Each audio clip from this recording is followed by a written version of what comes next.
Palestra de hoje sobre redenção e evolução pela educação.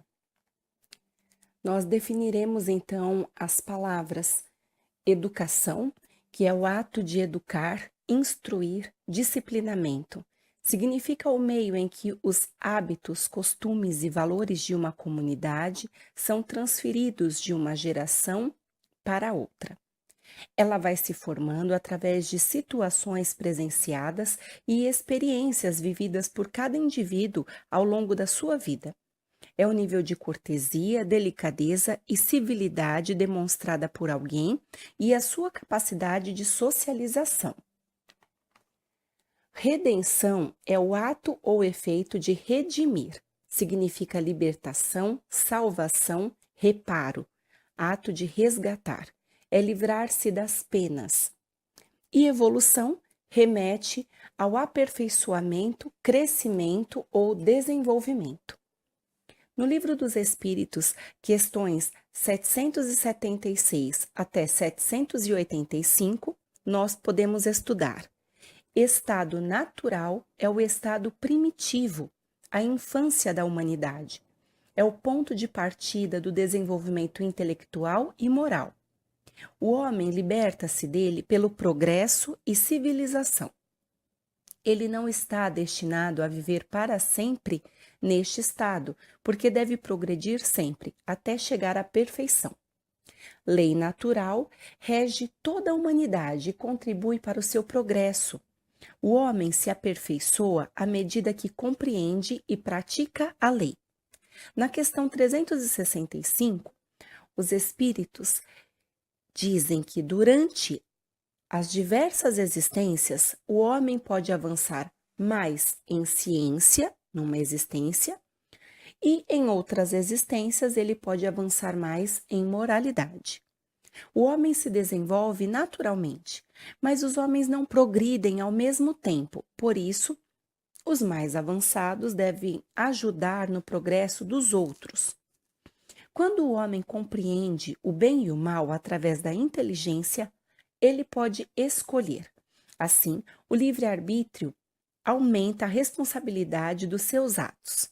Por isso, o avanço intelectual pode gerar o moral, mas nem sempre isso ocorre imediatamente. A meta é o progresso completo, que será alcançado passo a passo. Se o sentido moral não estiver totalmente desenvolvido, ele poderá usar a inteligência para o mal, porque moral e intelectualidade se equilibram com o tempo. Na questão 751, eles nos informam que o desenvolvimento intelectual não pressupõe o bem. Portanto, um espírito superior em inteligência pode ser mau. Ele viveu muito sem se melhorar, apenas sabe.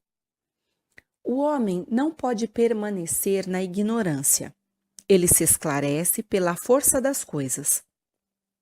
Quando um povo não avança rápido o suficiente, a providência provoca um abalo físico ou moral que o transforma. Assim, as revoluções mexem com as necessidades e aspirações dos homens. Alguns só observam a desordem e a confusão, mas a providência faz do mal surgir o bem.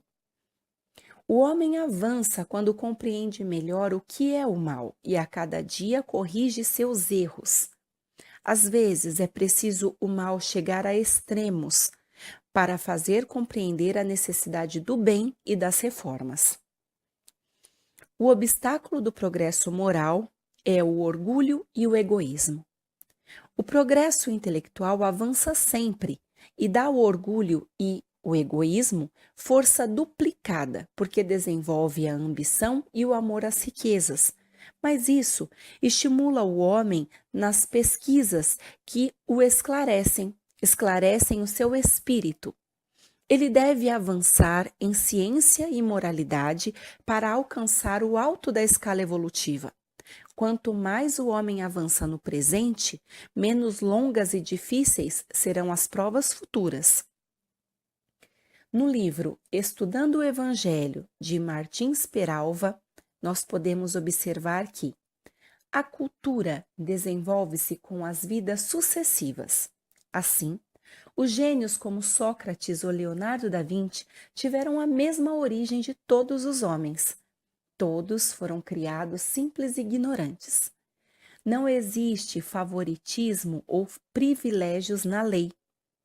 Segundo Martins Peralva, a humanidade deve atingir a perfeição, adquirindo o aprendizado neste e em outros mundos do universo. A cultura pode ser uma desgraça, sem amor e humildade, porque conduzirá o homem ao narcisismo intelectual. O homem deve preparar-se evangelicamente com conhecimentos, aprendendo como convém saber.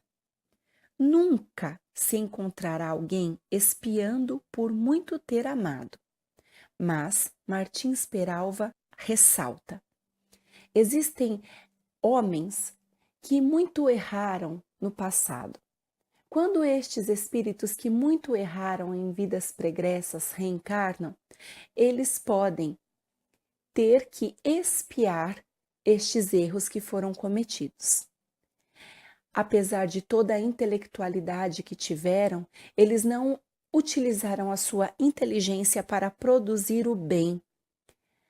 Utilizando a inteligência para fazer o mal, eles então infringiram a lei e adquiriram estes débitos. Por isso, ele afirma: nunca se encontrará alguém espiando por muito ter amado.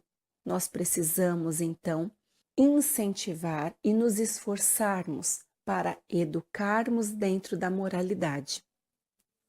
O homem evangelizado tem a sabedoria que não incha, porque sabe que nada possui de seu, que inteligência e cultura são dons que absorveu em milênios.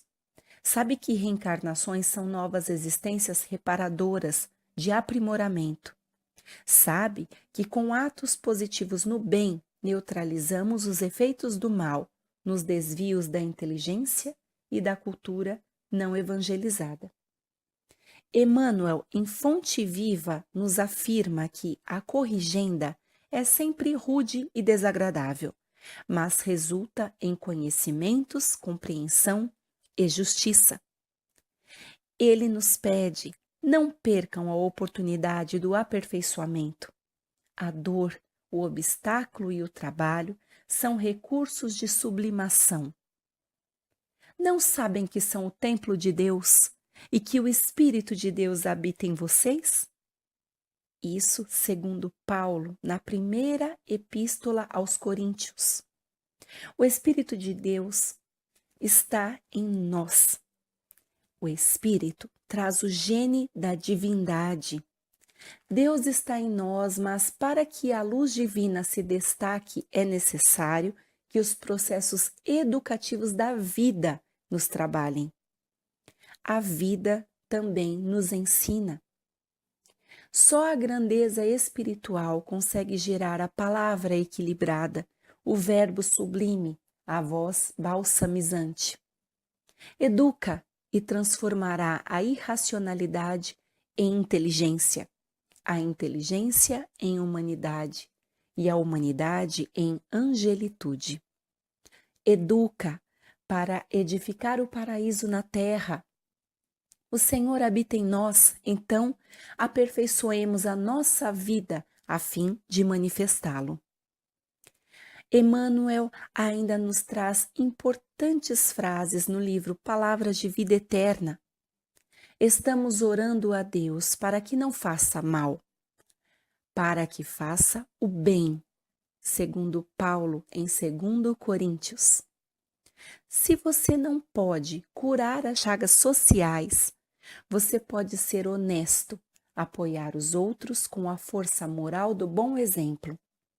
Se você não pode socorrer todos os enfermos, você pode atenuar a provação de um amigo ou vizinho, mostrando que o amor não desapareceu da humanidade.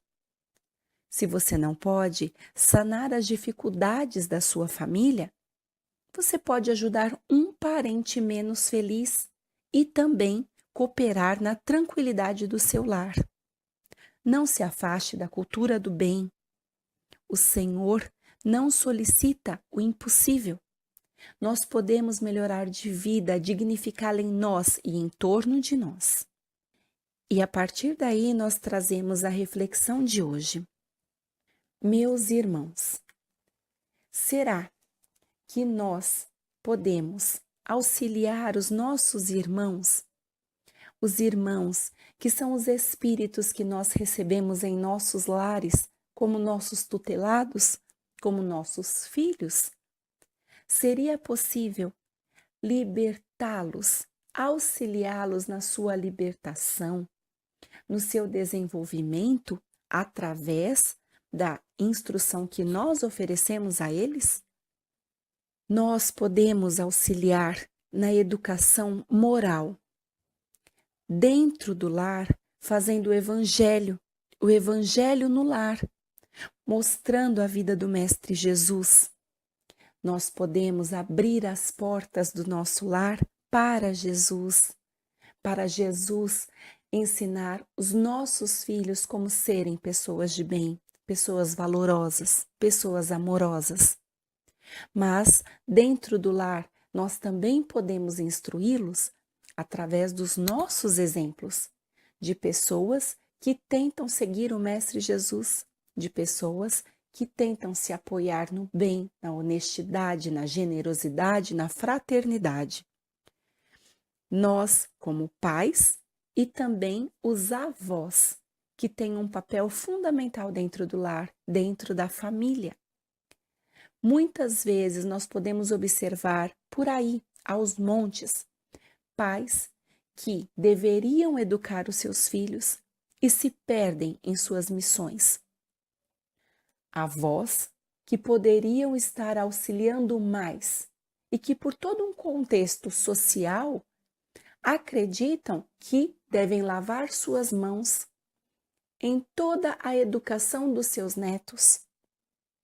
Nós acreditamos que o trabalho dos pais é incessante e que mesmo quando os nossos filhos formam famílias, mesmo quando os nossos filhos têm os filhos deles, ainda assim nós devemos prosseguir no nosso trabalho de pais. E quando observamos que os nossos filhos tratam os seus filhos com descaso, com falta de respeito e excesso de autoridade, quando os nossos filhos são levianos na educação e na moralização dos filhos deles, se nós estivermos conscientes da missão de um pai, nós devemos orientá-los, não permitindo que isso, então, prossiga para o mal. Os avós auxiliando na educação dos netos, em conformidade com toda a família. Isso é educação moral.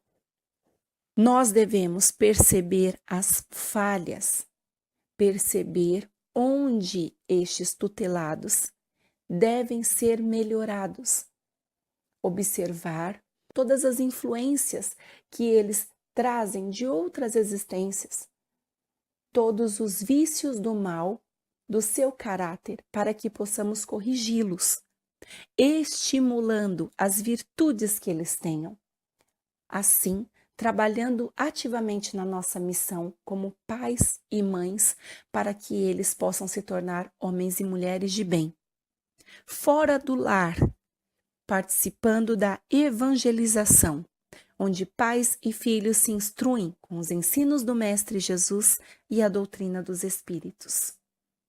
Nós acreditamos que desta forma, plantando sementes de bem dentro dos lares, um dia a sociedade será um local muito mais adequado para que todos nós prossigamos na nossa evolução. Todos nós trabalhando efetivamente para um mundo muito melhor. Nós agradecemos a atenção de todos.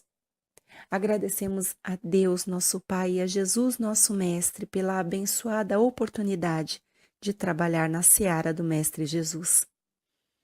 Que Deus possa nos dar a paz necessária para prosseguirmos, nos dar o discernimento para buscarmos os caminhos mais oportunos para a nossa redenção. Que Jesus possa nos iluminar a vida, nos enchendo com todo o seu amor para que possamos distribuir por todos, em todos os locais que estivermos. Agradecendo ao amigo Erasmo Gurgel, que sempre me orienta, me intui nos trabalhos em direção ao bem. Graças a Deus, graças a Jesus.